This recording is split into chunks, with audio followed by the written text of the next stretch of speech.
এবার আব্বাদ রাদিয়াল্লাহু তাআলা আনহু ডাক দিয়া বলে, রে ভাই, আমি নামাজি ছিলাম, আমি সূরা কাফের মতো বড় একটা সূরা তেলাওয়াত করা শুরু করলাম। এই সূরার প্রথম অংশে ছিলাম, তীরটা শরীরে ঢুকলো। চিন্তা করলাম আল্লাহর কালামের এই সূরাটা তেলাওয়াত শেষ করে আমি নামাজের সালাম ফিরাবো, এর আগে ফিরাবো না। দ্বিতীয় তীরটা ঢুকলো, তৃতীয় তীরটা ঢুকলো। হঠাৎ মনে চিন্তা আসলো, নবী যেই দায়িত্ব দিয়েছেন, যেই ডিউটি দিয়েছেন, যদি আমার কারণে দায়িত্বে অবহেলা হয়ে যায়, আমার নবীর উপর আক্রমণের সুযোগ হয়ে যাবে। আম্মার রাদিয়াল্লাহু তাআলা আনহু ডাক দিলেন, রে ভাই, প্রথম তীরটা যখন তোমার শরীরে ঢুকলো তখনই তো তুমি আমাকে ডাকতা। বলে, শোনো ভাই, আমি নামাজে ছিলাম, আমি সালাতে দণ্ডায়মান ছিলাম। ওই শত্রু এখন নজর দিয়ে দেখলো আরেকজন দাঁড়ায় গেছে। ও মনে করলো যে এখানে একজন দুইজন না বহু লোক আছে, তাড়াতাড়ি পালায় গেল। এবার দুইজনের মধ্যে কথা হয়, বলে, ভাই, আগেই তো ডাক দিতা, একে একে তিনটা তীর, শরীরের ভিতরে রক্তগুলো ঝরতেছে, এখন ডাকলা কেন? এবার আব্বাদ রাদিয়াল্লাহু তাআলা আনহু ডাক দিয়া বলে, রে ভাই, আমি নামাজি ছিলাম, আমি সূরা কাফের মতো বড় একটা সূরা তেলাওয়াত করা শুরু করলাম। এই সূরার প্রথম অংশে ছিলাম, তীরটা শরীরে ঢুকলো। চিন্তা করলাম আল্লাহর কালামের এই সূরাটা তেলাওয়াত শেষ করে আমি নামাজের সালাম ফিরাবো, এর আগে ফিরাবো না। দ্বিতীয় তীরটা ঢুকলো, তৃতীয় তীরটা ঢুকলো। হঠাৎ মনে চিন্তা আসলো, নবী যেই দায়িত্ব দিয়েছেন, যেই ডিউটি দিয়েছেন, যদি আমার কারণে দায়িত্বে অবহেলা হয়ে যায়, আমার নবীর উপর আক্রমণের সুযোগ হয়ে যাবে। এই জন্য আমি সালাত তাড়াতাড়ি সালাম ফিরাইয়া শেষ করলাম। তাইলে শুনিয়া লও, আল্লাহর কালামে আমি যত মজা পাচ্ছিলাম, এই মজা থেকে আমি কখনো ফারেক হতাম না। জীবন গেলেও আমি কোরআন এই সূরা শেষ না করে সালাম ফিরাইতাম না। জোরে কোন সুবহানাল্লাহ। চিল্লায়া বলেন আল্লাহু আকবার। তিনাদের নামাজ ছিল এমন নামাজ, তিনাদের সালাত ছিল এমন সালাত, কারণ নবী বলেছেন নামাজ মেরাজ, মুমিনদের জন্য। ওই যে আম্মার রাদিয়াল্লাহু তাআলা আনহু, আব্বাদ রাদিয়াল্লাহু তাআলা আনহু, দুইজন, আম্মার রাদিয়াল্লাহু তাআলা আনহু, আব্বাদ রাদিয়াল্লাহু তাআলা আনহু, বলে দুইজন আল্লাহর নবী বললেন, কে আছো? যুদ্ধের ময়দান থেকে ফেরার সময় নবী বললেন, পাহাড়ের এই দিকটা অরক্ষিত দেখা যায়, কে আছো? পাহাড়ার দায়িত্ব নিবা। রাত্রে মুজাহিদরা ঘুমাবে আর তোমরা পাহারা দিবা। কে আছো? পাহাড়ার দায়িত্ব নিবা। আব্বাদ আম্মার রাদিয়াল্লাহু তাআলা আনহুমা দুইজন দাঁড়ায়া যায়, বলে, ইয়া রাসূলুল্লাহ, আমরা পাহারার দায়িত্ব নিলাম, আমরা পাহারা দিব। এবার আল্লাহ নবী বললেন, যাও যাও যাও, পাহাড়ের এই দিকটা থেকে শত্রুর আক্রমণের আশঙ্কা বোঝা যায়, এই দিকে তোমরা পাহারা দিবা। দুইজন নবীর দেওয়া দায়িত্ব পালন করার জন্য রেডি হয়ে গেল। পাহাড়ের এই দিক দিয়ে তিনারা পাহারা দিবেন, রাত্র জাগ্রত থাকবেন, মুজাহিদরা ঘুমাবে। এবার আব্বাদ রাদিয়াল্লাহু তাআলা আনহু আর আম্মার রাদিয়াল্লাহু তাআলা আনহু দুইজন মিলিয়া কথাবার্তা কয়, বলে, শোনো, দুইজন একসাথে পাহারা দেওয়ার দরকার নাই, বরং আমরা একটা সিদ্ধান্ত নেই। বলে, কি সিদ্ধান্ত? বলে, আমি ঘুমাবো, তুমি পাহারা দিবা একটা অংশে, রাতের প্রথম অংশ আমি ঘুমাবো। আম্মার রাদিয়াল্লাহু তাআলা আনহু বলে, একজন ঘুমাবে আর একজন পাহারা দিবে। বাস, প্রথম অংশে একজন, দ্বিতীয় অংশে আরেকজন। পাহারাও হবে, আবার অন্য সমস্যা হওয়ার সম্ভাবনা নাই। শত্রু যদি দেখো আমাকে ডাক দিবে, আমি উঠে যাব। সিদ্ধান্ত অনুযায়ী প্রথম অংশে ঘুমাবে আম্মার রাদিয়াল্লাহু তাআলা আনহু, আব্বাদ রাদিয়াল্লাহু তাআলা আনহু প্রথম অংশে পাহারা দিবে। আব্বাদ রাদিয়াল্লাহু তাআলা আনহু মনে মনে চিন্তা করে, শুধু শুধু জাগ্রত থাকি লাভ কি, বরং জাগ্রত থাকি, একসাথে সালাতেও দাঁড়ায়া যায়, নামাজও হবে, আবার জাগ্রত থাকাও হয়ে যাবে। তিনি ওই জায়গায় মাওলার সামনে সিজদা দেওয়া আরম্ভ করিয়া দিলেন, নামাজ পড়া আরম্ভ করে দিলেন, সূরা কাহাফের মতো বড় একটা সূরা তেলাওয়াত করা আরম্ভ করিয়া দিলেন। পড়তেছেন, আবেগ আর ভালোবাসা নিয়ে পড়তেছেন, তেলাওয়াত করতেছেন।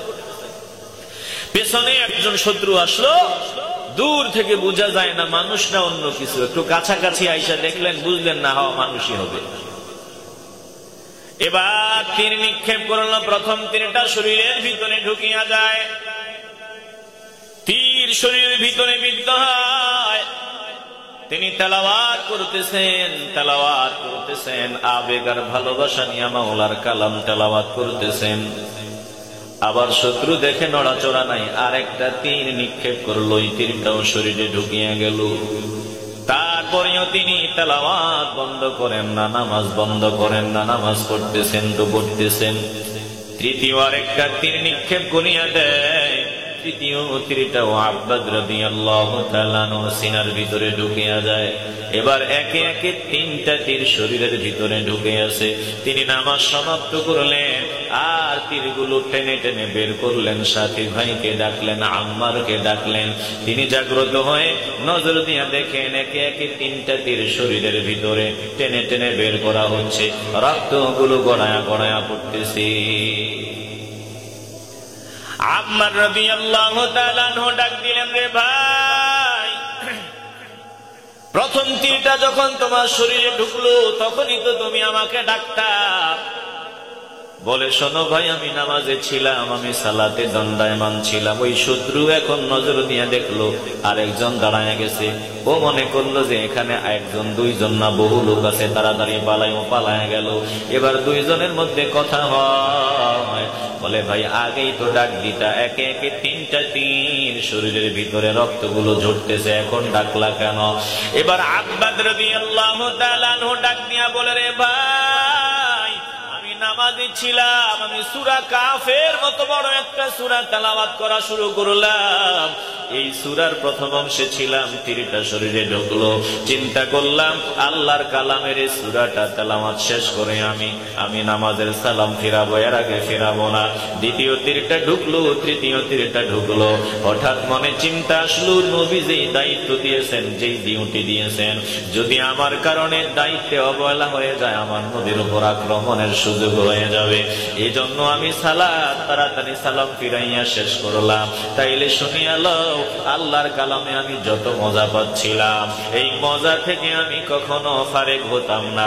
জীবন গেলেও আমি সালাত আদায় করা জীবন গেলেও আমি কোরআন এই সূরা শেষ না করে সালাম ফিরাইতাম না। জোরে কোন সুবহানাল্লাহ, চিল্লায় বলেন আল্লাহু আকবার। এই ছিল সাহাবায়ে কেরামদের সালাত, নামাজ।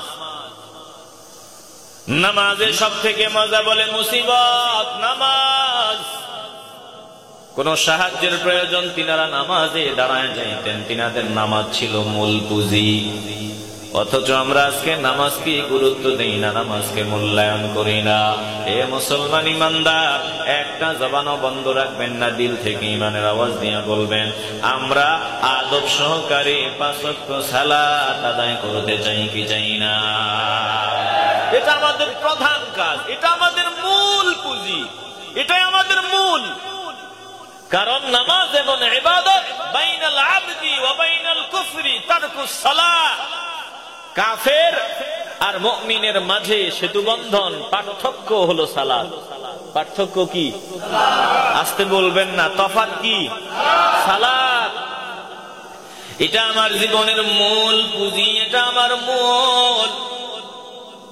এই নামাজ একজন মুমিনের মূল জিনিস, মূল কাজ। যত কাজ আছে আমার মূল কাজ হলো নামাজ। বান্দা, তুমি যত কাজ করো তোমার মূল কাজ হলো নামাজ। এই নামাজ আল্লাহ তাআলা কর্মীদেরকে প্রধান ডিউটি দিলেন, প্রধান দায়িত্ব দিলেন, প্রধান কাজ হলো নামাজ। আল্লাহ বলেন, আল্লাযীনা ইউকিমুনাস সালাতা ওয়া ইউতুনাজ যাকাতা ওয়া হুম বিল আখিরাতি হুম ইউকিনুন।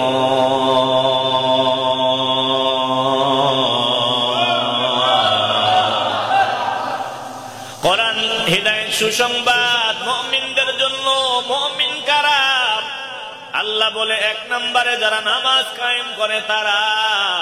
2 নম্বরে আল্লাহ তাআলা বলেন, ওয়া ইউতুনাজ যাকাতা, যারা যাকাত গুরুত্ব সহকারে আদায় করে তারা মুমিন।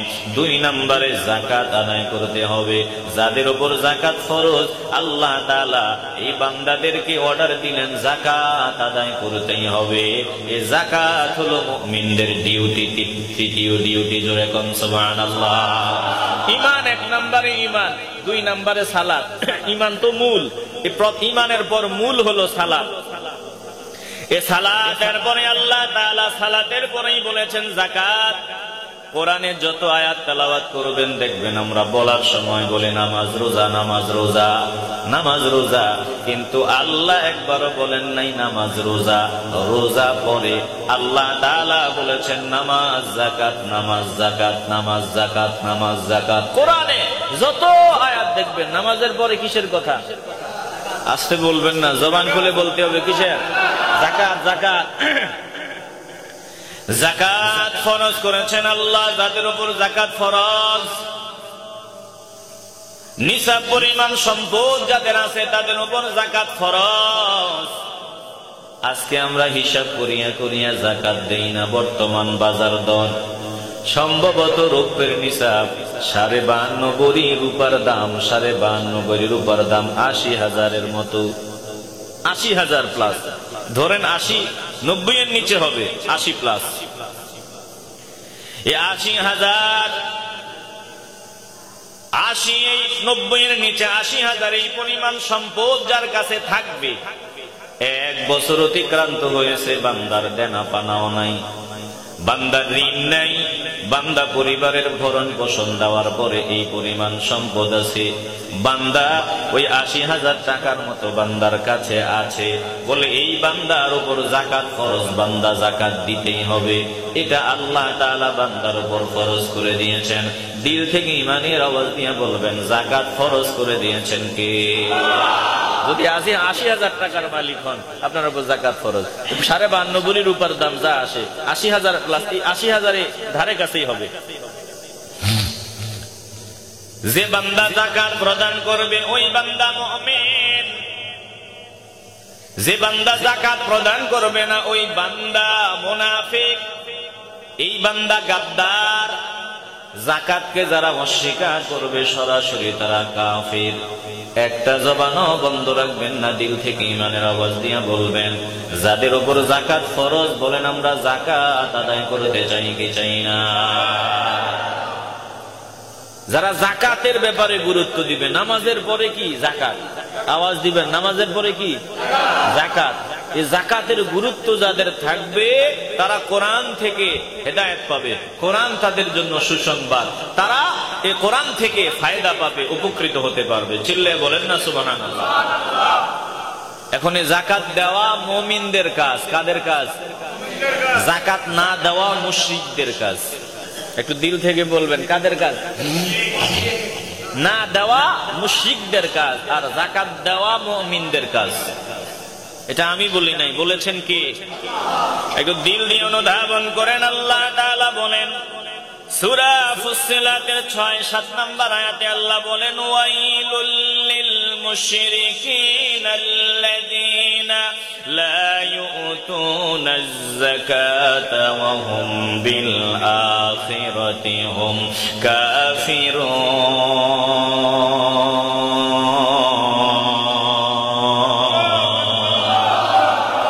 এটা আমি বানাইছি না আল্লাহর কথা? আওয়াজ লাগবে, জোরে বলেন কার কথা? এখানে অনেকের উপর যাকাত ফরজ, দিল দিয়ে শুনবেন। আমার মালিক বলেন ওয়াইলুল লিল মুশরিকিন, ধ্বংস মুশরিকদের জন্য, মুশরিকদের জন্য ধ্বংস। আল্লাযীনা লা ইউতুনাজ যাকাতা, যারা যাকাত আদায় করে না, যারা যাকাত প্রদান করে না, ওয়া হুম বিল আখিরাতি হুম কাফিরুন, করে এই কাফেরদের জন্য আর মুশরিকদের জন্য ধ্বংস। তাইলে আয়াত থেকে, সূরা ফুসসিলাতের 6-7 নম্বর আয়াত থেকে আমরা কি বুঝলাম?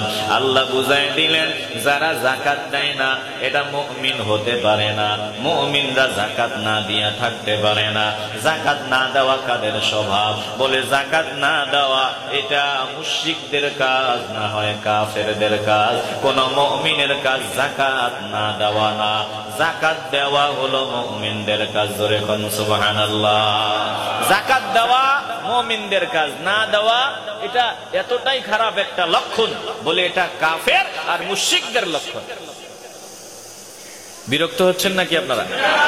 কথা একটু দিল দিয়ে শুনবেন। এই কথাগুলো যে শুনাইতেছি, কথাগুলো কার? কলিজা থেকে আওয়াজ দিবেন, জোরে বলেন কার?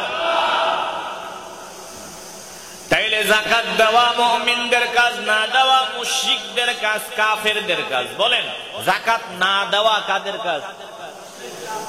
মুশরিক কাফেরদের কাজ। মুমিন যাকাত দিবে। কি বলছিলাম? কত হাজার টাকা থাকলে যাকাত দেওয়া ফরজ হবে? হ্যাঁ, খবর নিবেন 52.5 ভরি রূপার দাম কত? 80,000-এর মতোই হবে। তাহলে এই সম্পদ যার কাছে আছে সে যাকাত দিবে না যাকাত খাবে? আসতে বলবেন না, যাকাত দিবে না খাবে? একটু দিল দিয়ে অনুধাবন করি। আল্লাহ কলজার ভিতরে কথাগুলো ঢুকায় নেন। আল্লাহ তাআলা বলেন, যাকাত যারা দিবে না, যারা যাকাত দিয়ে অসহায়দের ভরণ পোষণের ব্যবস্থা করবে না, যাকাতের সম্পদ গুলো অসহায়দের হক, এগুলো গরিব মিসকিনদের হক। আল্লাহ তাআলা বলেন, যাকাত না দেওয়া জাহান্নামী হওয়ার অন্যতম একটা কারণ হয়ে যাবে। আল্লাহ বান্দাদের ডাক দিয়া বলবেন, ও বান্দা, ও বান্দা বান্দির দল, আমি তো তোদের জাহান্নাম দেওয়ার জন্য বানাই নাই। আজকে কেন তোরা জাহান্নামী হয়ে গেলি? জাহান্নাম তোদের ঠিকানা হয়ে গেল কেন? ওই দিন জাহান্নামী বান্দারা ডাক নিয়ে বলবে, আমরা জাহান্নামী হয়েছি এজন্য আমরা যাকাত দিতাম না, অসহায়দের হক আদায় করতাম না, আর আমরা সালাত আদায় করতাম না। তাইলে নামাজ না পড়া, যাকাত না দেওয়া জাহান্নামী হওয়ার অন্যতম বড় কারণ। জাহান্নামী হওয়ার যত কারণ আছে এর মধ্যে বড় কারণ যাকাত না দেওয়া, অসহায়দের হক আদায় না করা, নামাজ না পড়া।